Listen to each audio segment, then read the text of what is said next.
Cock মুরগি রান্না করে দেখাবো। তো প্রথমে আমি মুরগিটাকে ভালো করে কেটে ধুয়ে নিয়েছি।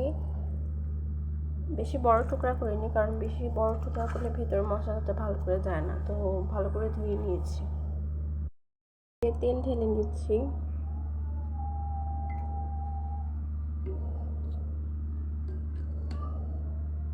তারপর তেলের মধ্যে পেঁয়াজ কুচি ছেড়ে দিব।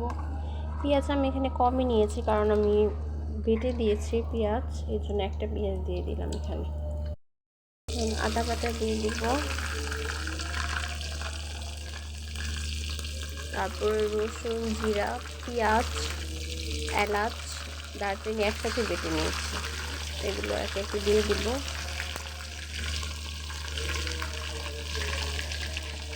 দারচিনি বাটা দিয়ে দিব, দিয়ে দিব।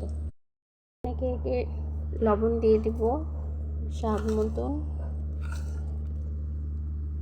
2 চামচ দিয়ে দিলাম, এখানে অনেকটা বড় মুরগি তো সেই জন্যে। তো হলুদের গুঁড়া দিয়ে দিব 2 চামচ।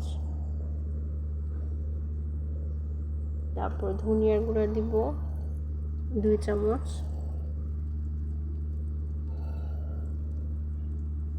মরিচের গুঁড়া দিয়ে দিব। আমরা একটু ঝাল বেশি খাই, সেই জন্য আমি এখানে 3 চামচ মরিচের গুঁড়া দিয়ে দিব। আপনারা চাইলে কম বেশি করতে পারেন, কারণ ঝাল অনেকে কম খায়, অনেকে বেশি খায়।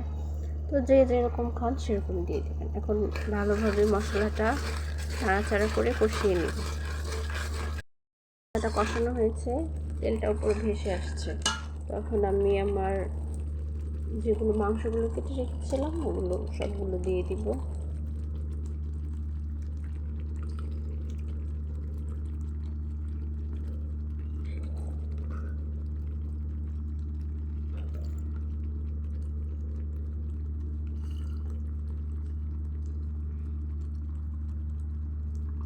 ভালোভাবে নাড়াচাড়া করে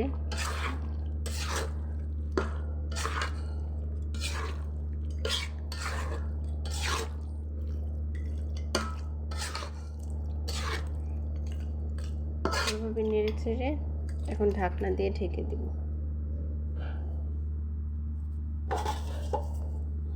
ঢেকে দিলাম।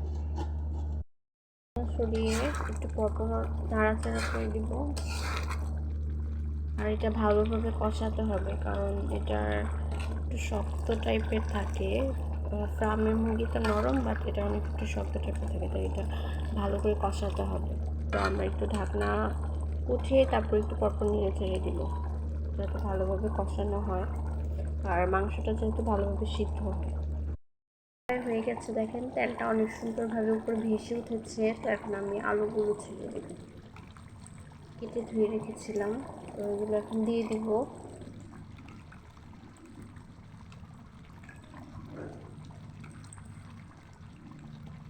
সবগুলো আলু ধুয়ে রেখেছি, দিয়ে দিয়েছি। এখন ভালোভাবে নেড়ে ছেড়ে দিচ্ছি।